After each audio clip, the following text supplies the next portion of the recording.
Hello everyone, welcome to my channel R-Cube Maths. My name is Rajshekhar.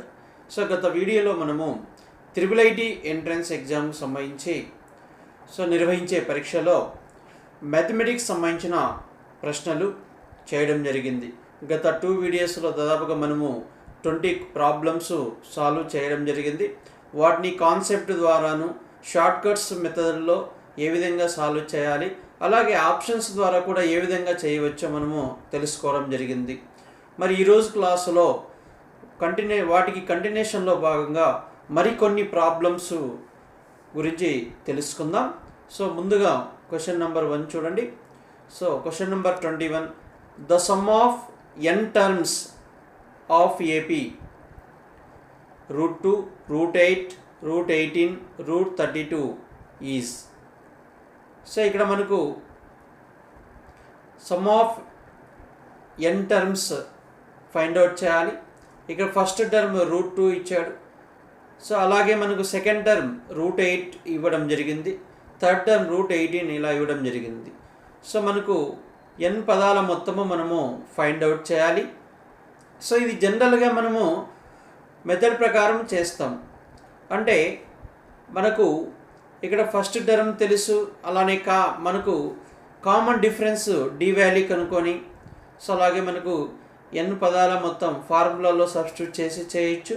అలా కాకుండా మనం చాలా సింపుల్గా చేయొచ్చు. చూడండి, so first term is √8, √2, second term √8ని మనము 8ని 4 into 2 రాస్తే √4 2 కాబట్టి √8 మీన్స్ 2√2 అవుతుంది second term. Third term 9 2s 18, 3√2, 16 2s 32 means we get 4√2 and so on. So ఇక్కడ మనము ఫస్ట్ 2 టర్మ్స్ యొక్క సమ్ కనుక్కుందాం. ఫస్ట్ 2 టర్మ్స్ యొక్క సమ్ ఏమవుతుంది? √2 + 2√2. సో √2 + 2√2 ఈజ్ ఈక్వల్ టు 3√2 అవుతుంది. అంటే ఇది ఫస్ట్ 2 టర్మ్స్ యొక్క సమ్. అంటే n ఈజ్ ఈక్వల్ టు 2 అయినప్పుడు మనకు వాటి యొక్క సమ్ అంటే S2 అని చెప్పొచ్చు అనమాట, సమ్ ఆఫ్ ఫస్ట్ 2 టర్మ్స్. మరి ఇక్కడ ఆప్షన్ ఏ 1 ఇచ్చాడు, ఇది కాదు, సింపుల్గా చెప్పచ్చు మనకు కాదని. ఇక్కడ n is equal to 2 substitute చేస్తే 2 into 2 into 3, so you get 12. So B కూడా కాదని చెప్పొచ్చు. So if you take n is equal to 2 into 3 into 1/2, so we get 3. So option C కూడా కాదు. సో ఆప్షన్ డిలో చూడండి, n ఈజ్ ఈక్వల్ 2 సబ్స్టిట్యూట్ చేయండి. So 2 + 1 3. So ఇక్కడ మనకు 2ని ఏం రాయొచ్చు అంటే మనకు √2 into √2 రాసుకోవచ్చు. √2 into √2 into 3. సో తర్వాత ఈ ఆఫ్ 1/√2 ఉంది కదా, ఇంటూ 1/√2 చేస్తే ఒక √2 క్యాన్సిల్ అయిపోతుంది మనకు. సో అప్పుడు మనకు 3√2 వస్తుంది, 3√2. సో మనకు ఫస్ట్ 2 టర్మ్స్ యొక్క సమ్ము 3√2 కాబట్టి మనకు ఆప్షన్ డి ఆన్సర్ అని చెప్పవచ్చు. ఇలా చాలా సింపుల్గా మనకు ఆప్షన్స్ ద్వారా సాల్వ్ చేయవచ్చు అన్నమాట. రైట్, నెక్స్ట్ క్వశ్చన్ చూడండి. If x + 2, 2x, 2x + 3 are 3 consecutive terms of AP, then x. So మనకు 3 కాంజుగేటివ్ టర్మ్స్ అంటే 3 వరుస పదాలు ఇచ్చాడు. Let it be a1, a2, a3 అనుకున్నప్పుడు సో మనకు x వాల్యూ ఫైండ్ అవుట్ చేయాలి. అంటే ఇప్పుడు కామన్ డిఫరెన్స్ మనకు ఈక్వల్గా ఉంటుంది. సో కామన్ డిఫరెన్స్ అంటే ఇక్కడ మనకు a2 - a1 is equal to a3 - a2 రాసుకొని ఫైండ్ అవుట్ చేయొచ్చు, లేదా బై ఆప్షన్స్ ద్వారా కూడా చేయవచ్చు. సపోజ్ ఆప్షన్ ఏ 3 తీసుకుంటే 3 టర్మ్స్ చూడండి. సో 3 + 3, 3 + 2 5, 2 into 3 6, 3 2 6 + 3 9 అవుతుంది. సో ఈ కామన్ డిఫరెన్స్ ఇక్కడ మనకు 1 చూడండి, ఇక్కడ వచ్చేసి మనకు 3 ఉంది, డిఫరెన్స్ వచ్చేసి కామన్ డిఫరెన్స్ ఈక్వల్గా లేదు. సో ఆప్షన్ ఏ కాదు. ఇక 4 తీసుకుంటే 4 + 2 6 అవుతుంది, 4 into 2 8. సో 4 2 8 + 3 11 అవుతుంది. సో ఇక్కడ మనకు డిఫరెన్స్ 2, సో ఇక్కడ మనకు 3 అవుతుంది. సో మరి ఇక్కడ నాట్ ఈక్వల్ కాబట్టి ఆప్షన్ బి కూడా కాదని చెప్పవచ్చు. If you take 5 + 2 7, so 2 into 5 10, so 10 + 3 13 అవుతుంది. So observe here so difference is 3. So ఇక్కడ మనకు 3 చెప్పవచ్చు. అంటే 10 - 7 3, 13 - 10 3 అవుతుంది. కాబట్టి కామన్ డిఫరెన్స్ ఏముంది కాబట్టి మనకు ఆప్షన్ సి రైట్ ఆన్సర్. ఇలా చాలా సింపుల్గా మనము ఆప్షన్స్ ద్వారా చేయవచ్చు అనమాట. రైట్. నెక్స్ట్ క్వశ్చన్ చూడండి. క్వశ్చన్ నెంబర్ 23 చూడండి. The sum of n terms of AP is given by Sn is equal to 3n² + 5n. Which of it's term is 164. మనకు ఏపీలో ఎన్ని పదాల మొత్తం ఇవ్వడం జరిగింది. సో మరి ఎన్నో పదం 164 అవుతుంది అనేది మన క్వశ్చన్. అంటే ఆప్షన్స్లో 25th term, 26th or 27th term or 28th ఏదనేది కనుక్కోవాలి. సో దీన్ని జనరల్గా మనకు S1 అంటే ఫస్ట్ టర్మ్ n = 1 సబ్స్టిట్యూట్ చేస్తే మనకు ఫస్ట్ టర్మ్ వస్తుంది. సో n = 2 సబ్స్టిట్యూట్ చేస్తే సమ్ ఆఫ్ ఫస్ట్ 2 టర్మ్స్ వస్తుంది. సో దాని నుంచి మనం d కనుక్కొని సో అలా మనకు a + n - 1 × d = 164 తీసుకొని అందులో దాని ద్వారా n కనుక్కోవచ్చు. అది అందరికీ తెలిసిన మెథడే. కానీ ఇక్కడ ఇంకా మనకు తక్కువ టైంలో ఈజీగా చేయొచ్చు. చూడండి, ఫస్ట్లో వీటిలో ఏదో ఒక టర్మ్ కనుక్కోవచ్చు. సో టేక్ లీస్ట్ అన్ని 25 తర్వాత ఉన్నాయి కాబట్టి మనము 25th టర్మ్ కనుక్కుందాం. సో 25th టర్మ్ అన్నప్పుడు మనకు a + 24d అవుతుంది. సో ఇక్కడ ఫస్ట్ టర్మ్ n = 1 సబ్స్టిట్యూట్ చేస్తే సో n1 తీసుకుంటే మనకు సో 3 × 1 + 5 × 1 3 + 5 8 అవుతుంది. అంటే ఫస్ట్ టర్మ్ మనకు 8 అవుతుంది plus 24 so common difference. So ఇక్కడ మనకు ఫస్ట్ టర్మ్ 8 అని తీసుకున్నప్పుడు సెకండ్ టర్మ్ 2² 4 × 3 12 5 × 2 10 22. అంటే మనకు S2 వచ్చేసి మనకు S2 some of first 2 terms 22 అవుతుంది. 22 - 8 చేస్తే మనకు 14 అవుతుంది. ఇది మనకు సెకండ్ టర్మ్. సో మరి కామన్ డిఫరెన్స్ అన్నప్పుడు మనకు 6 వస్తుంది. సో ఇక్కడ d వాల్యూ 6 తీసుకుందాం. That is equal to 24 × 6 144 + 8. So 144 + 8 152 వస్తుంది. సో ఇక్కడ మనకు క్లియర్గా 25th టర్మ్ వచ్చేసి సో 152 వచ్చింది. So common difference 6. So d value మనకు 6. సో మరి నెక్స్ట్ 6 యాడ్ చేస్తే 158 వచ్చేసి 26th టర్మ్ అవుతుంది. మరి 6 యాడ్ చేసిన తర్వాత 27th టర్ము 164 అవుతుంది. సో మనకి 27th టర్మ్ సో మనకు ఆప్షన్ సి రైట్ ఆన్సర్ అవుతుంది. సో ఇలా మనము చేయవచ్చు. అంటే ఫస్ట్ మనం ఏం చేయాలంటే n = 1 సబ్స్టిట్యూట్ చేసి ఏ వాల్యూ కనుక్కోవాలి. సో n = 2 సబ్స్టిట్యూట్ చేస్తే సమ్ ఆఫ్ 2 టర్మ్స్ వస్తుంది. అందులో ఫస్ట్ టర్మ్ తీసేస్తే d వాల్యూ వస్తుంది. సో తర్వాత మనము వీటిలో ఇచ్చిన ఆప్షన్స్లో ఏదో ఒక term కనుక్కోవాలంటే 25th are 26th are దాన్ని బట్టి మనము ఇక్కడ 164 ఏ టర్మ్ అవుతుందో ఈజీగా మనం చెప్పవచ్చు. రైట్. నెక్స్ట్ క్వశ్చన్ చూడండి. If a - 2 8 16 are in GP then a. So ఇవి జీపీలో ఉన్నాయంటే సో మనకు కామన్ రేషియో అంటే ఇప్పుడు మనకు A1 A2 A3 3 టర్మ్స్ జీపీలో ఉన్నాయనుకుంటే అప్పుడు A2/A1 is equal to A3/A2 అవుతుంది. కామన్ రేషియో ఈక్వల్ అవుతుందన్నమాట. మరి ఇక్కడ 16/8 అన్నప్పుడు మనకు 16ను 8తో డివైడ్ చేస్తే మనకు 2 వస్తుంది. సో ఆ లెక్కన మనకు ఇక్కడ 2 రావాలంటే అంటే 8ను మనము ఏ నెంబర్తో డివైడ్ చేస్తే 2 వస్తుంది, 8ను 4తో డివైడ్ చేస్తే 2 వస్తుంది. 8/4. సో 8/4 ఈజ్ ఈక్వల్ టు 2 అవుతుంది. మరి ఇక్కడ 4 ఉండాలంటే a - 2 వాల్యూ 4 కావాలి. సో a - 2 4 కావాలంటే a ఈజ్ ఈక్వల్ టు 6 కావాలి. సో మనకు ఆప్షన్ ఏ రైట్ ఆన్సర్ అవుతుంది. అలా చేయవచ్చు. లేదా ఒక్కొక్క ఆప్షన్ తీసుకొని ఏ ప్లేస్లో సబ్స్టిట్యూట్ చేసి మనము ఇలా కామన్ రేషియో వెరిఫై చేసేస్తే సరిపోతుంది. Common ratio right. Next question చూడండి. In the given figure a 0 2y point b 2xy are the end points of the line segment AB. So ఇక్కడ మనకు AB లైన్ సెగ్మెంట్ ఇవ్వడం జరిగింది. ఈ లైన్ సెగ్మెంట్ యొక్క end points ఇవ్వడం జరిగింది. The coordinate of point C which is equidistance from the 3 vertices of triangle OAB. So triangle OAB ఒకసారి observe చేస్తే so the angle between x axis and y axis is or coordinates angle between coordinate axis is 90 degrees. So ఇప్పుడు మనకి ఇది right angle triangle, angle AOB is right angle triangle అవుతుంది. So triangle AOB is right triangle అవుతుందని చెప్పవచ్చు. మరి right triangle అన్నప్పుడు suppose మనము ఈ రైట్ యాంగిల్ ట్రయాంగిల్కి మనకు ఒక అంటే పర్పెండిక్యులర్ ఒక ఏ టూ సైడ్స్ కన్నా మనము పర్పెండిక్యులర్ ఇలా డ్రా చేసేసి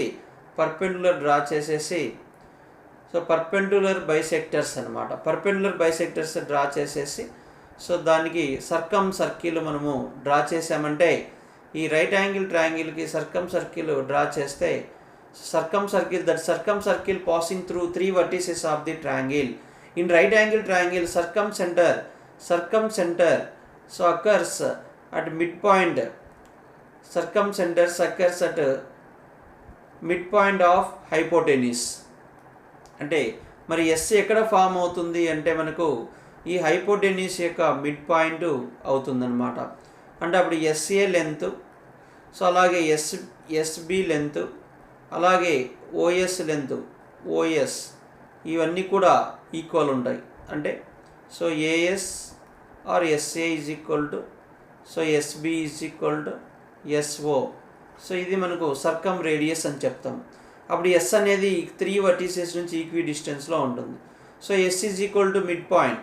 సో మిడ్ పాయింట్ అన్నప్పుడు మనకు 0 + 2x/2 సో 2y + 0/2 చేస్తే మనకు అంటే ఇక్కడ x కోఆర్డినేట్ 0 అవుతుంది, ఇక్కడ x coordinate 2x, x1 + x2/2 y1 + y2/2 format apply చేస్తాం. 2x/2 means x, 2y/2 means y. So we get x, y. So x, y option A కాబట్టి సో ఇలా సింపుల్గా మనం చేయొచ్చు. రైట్, నెక్స్ట్ క్వశ్చన్ చూద్దాం. If the points a1, 2, b0, 0 and c,ab are collinear then so ఆ relation అనేది మనకు 4 ఆప్షన్స్లో ఇవ్వడం జరిగింది. సో ఆ రిలేషన్ మనము ఫైండ్ అవుట్ చేయాలి. సో మనకు క్లియర్గా చూడండి. సో 3 పాయింట్స్, సో 3 పాయింట్స్ ఇలా మనకు ఏ, సో అలాగే O, C. So collinear points means that 3 points lie on the same straight line ఒకే లైన్ మీద ఉంటాయని చెప్పవచ్చు అన్నమాట. సో మరి ఈ 3 పాయింట్స్ కొలీనియర్ అయినప్పుడు మనకు so area of the triangle, so condition ఏంటంటే మనకు first one area of triangle AOC, area of triangle is equal to 0 అవుతుంది. మరి area of the triangle formula ద్వారా కూడా మనము ఈ రిలేషన్ కనుక్కోవచ్చు. అంటే 3 points x1 y1 x2 y2 x3 y3 తీసుకొని ఏరియా ఆఫ్ ది ఫార్ములాలో మనము సబ్స్టిట్యూట్ చేస్తే మనకు ఈ రిలేషన్ వస్తుంది. ఇక ఇంకొక మెథడ్ ఏంటంటే స్లోప్ యూజ్ చేసి కూడా మనము చేయవచ్చు. సో 2 పాయింట్స్ ఇచ్చినప్పుడు x1 y1 x2 y2 అలా 2 పాయింట్స్ ఇచ్చినప్పుడు ఆ లైన్ యొక్క స్లోప్ ఫార్ములా మనకు y2 - y1/x2 - x1 ఫార్ములా అవుతుంది. అయితే ఇక్కడ మనకు 3 పాయింట్స్ అంటే స్లోప్ ఆఫ్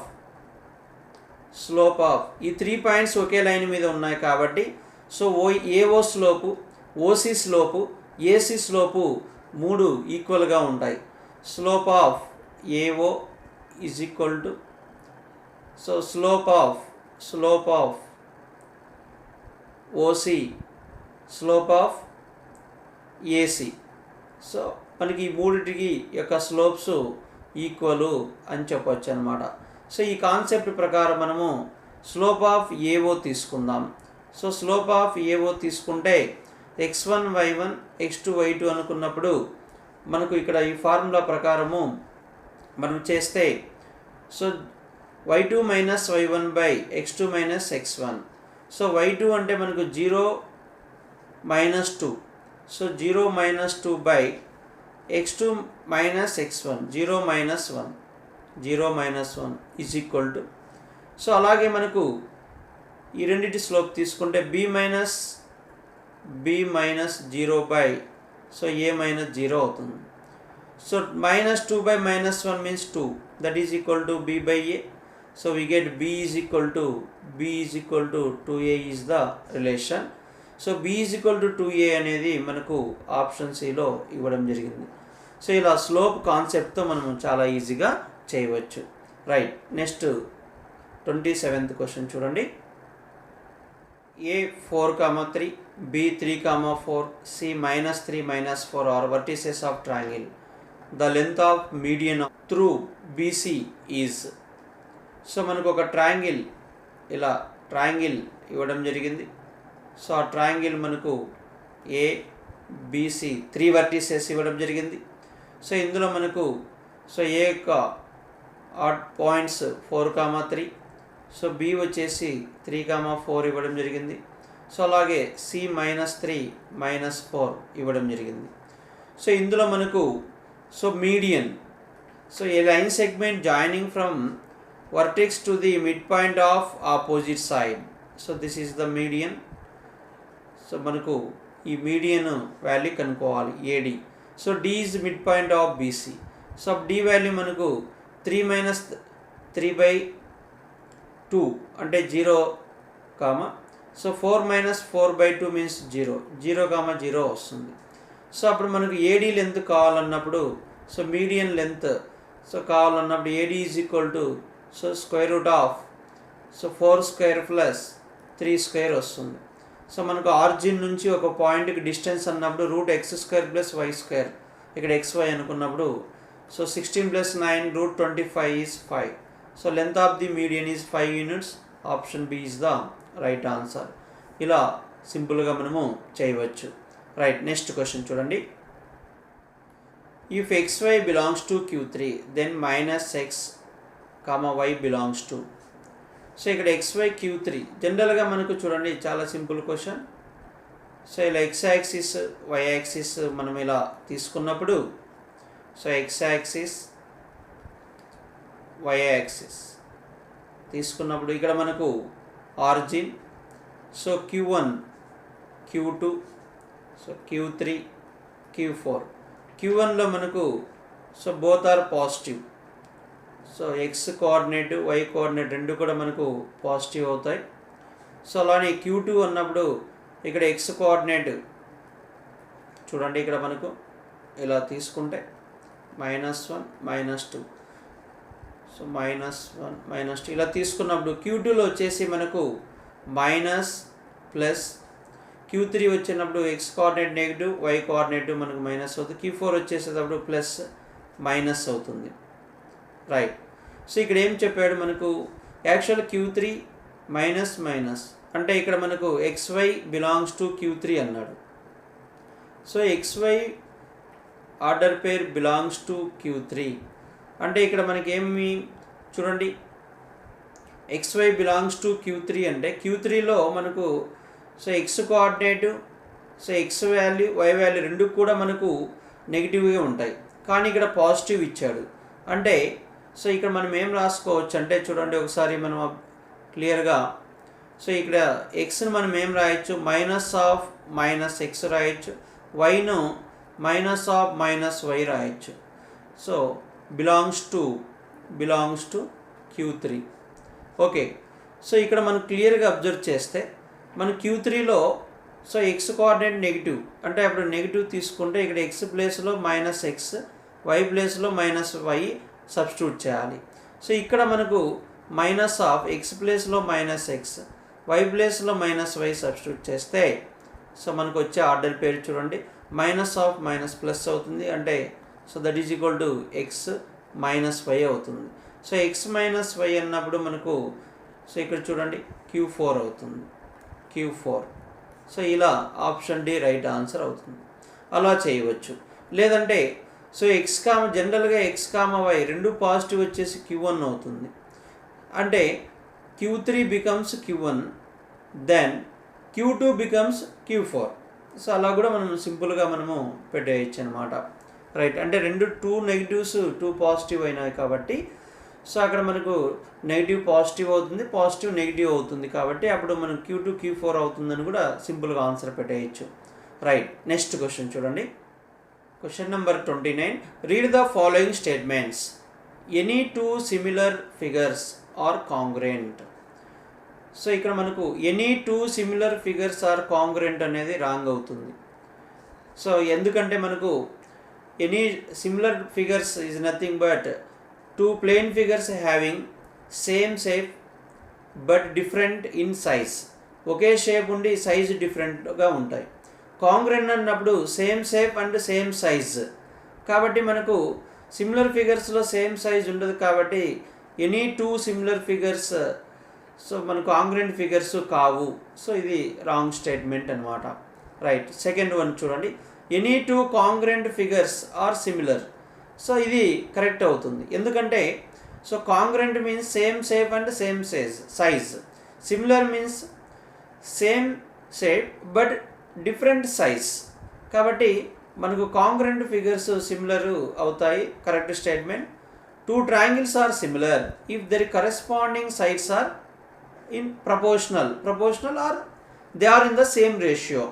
సో ఇది మనకు సో ప్రాపర్టీస్ ఆఫ్ సిమిలారిటీ కింద చెప్పవచ్చు అనమాట. టూ ట్రయాంగిల్స్ సిమిలర్ అయినప్పుడు వాటి కరెస్పాండింగ్ సైడ్స్ ప్రపోర్షనల్లో ఉంటాయి అంటే so they are in the same ratio అని చెప్పవచ్చు. True statement. Two triangles are similar their corresponding angles are equal. So this one also correct statement. So ఈ రెండు కూడా మనము right properties of similarity triangles కింద మనము తీసుకోవచ్చు అనమాట. రైట్. అంటే మనకు out of 4 statements second one, third one, fourth one ఈ మూడు కూడా మనకు కరెక్ట్ అయ్యాయి. మరి ఆప్షన్ చూడండి. Which of them are true? Only 2. So 2 and 3 only. So 2, 3, 4 only. So మనకు ఆప్షన్ సి రైట్ ఆన్సర్ అవుతుంది. సో ఈ విధంగా ఇది కాన్సెప్ట్ తెలిస్తేనే మీరు ఈజీగా చేయగలుగుతారు. ఆ విషయం గుర్తుంచుకోండి. రైట్. నెక్స్ట్ క్వశ్చన్ చూద్దాం. క్వశ్చన్ నెంబర్ 30 చూడండి. The value of X for which D is parallel to AB. So ఇక్కడ డయాగ్రామ్ అబ్జర్వ్ చేస్తే ఏడిఈసి ఇచ్చాడు. సో ఇక్కడ బి మిస్ అయింది. సో ఇక్కడ D is parallel to BC. So ఈ రెండు ప్యారలల్. ఇక్కడ మనకు D is parallel to BC అంటే ఇక్కడ BC.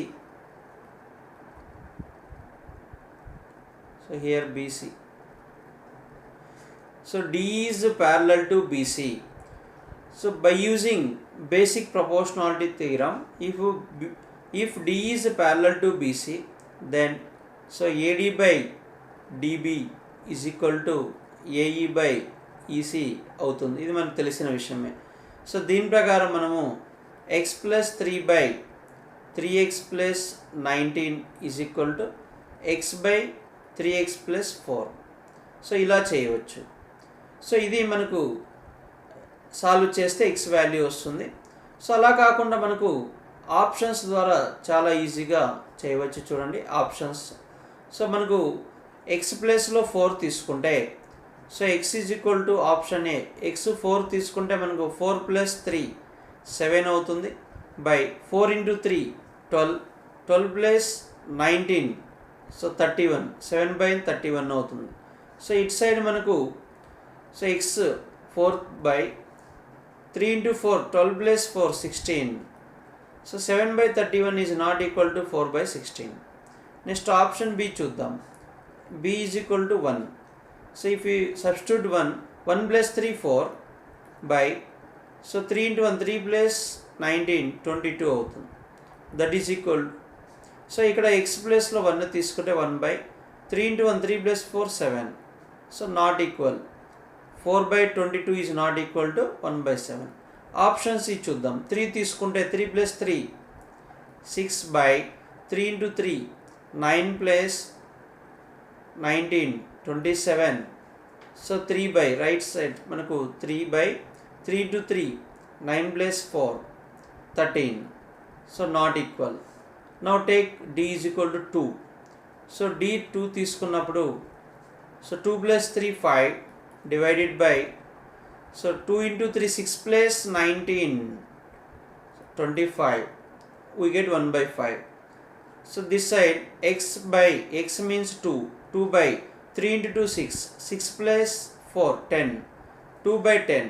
So 2/10 means 1/5. So equal. So D is the right answer. ఇలా ఆప్షన్స్ ద్వారా కూడా మనము వెరిఫై చేయొచ్చు. ఒక్కొక్కసారి మనకు ఆప్షన్ ఏలోనే 2 ఇచ్చాడనుకోండి, చాలా టైం సేవ్ అవుతుంది. ఆప్షన్ బిలో ఇచ్చినా కూడా చాలా టైం సేవ్ అవుతుంది. సో ఇక్కడ మనకు జనరల్గా ఇక్కడ ఎక్స్ వాల్యూ ఇలా క్రాస్ మల్టిప్లికేషన్ చేసి అలా కూడా సాల్వ్ చేయొచ్చు. అయితే మనకు అది టైం టేకింగ్ అవుతుంది. దానికన్నా బై యూజింగ్ ఆప్షన్స్ ద్వారా చాలా తక్కువ టైంలో చేయవచ్చు అనమాట. రైట్. సో ఈరోజు క్లాసులో మనకు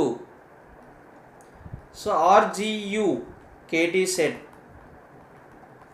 2021 సంబంధించి విద్యార్థులకు ఉపయోగార్థం వాళ్ళకు ఉపయోగపడే విధంగా ఈ మోడల్ పేపర్ అనేది ఎక్స్ప్లెయిన్ చేయడం జరుగుతుంది. సో మరి వీటిని బాగా ప్రాక్టీస్ చేసుకోవడం వల్ల మరి ఎగ్జామ్లో కూడా అంటే ఇక్కడ మనకు క్వశ్చన్ను మనము ట్రెడిషనల్ మెథడ్లో కాకుండా మనకు వీలైనంత వరకు తక్కువ టైంలో ఎగ్జామ్ పాయింట్ ఆఫ్ వ్యూలో ఎలా చేయాలనే విషయాలు అబ్జర్వ్ చేస్తే అవి మీకు చాలా యూస్ఫుల్గా ఉంటాయి.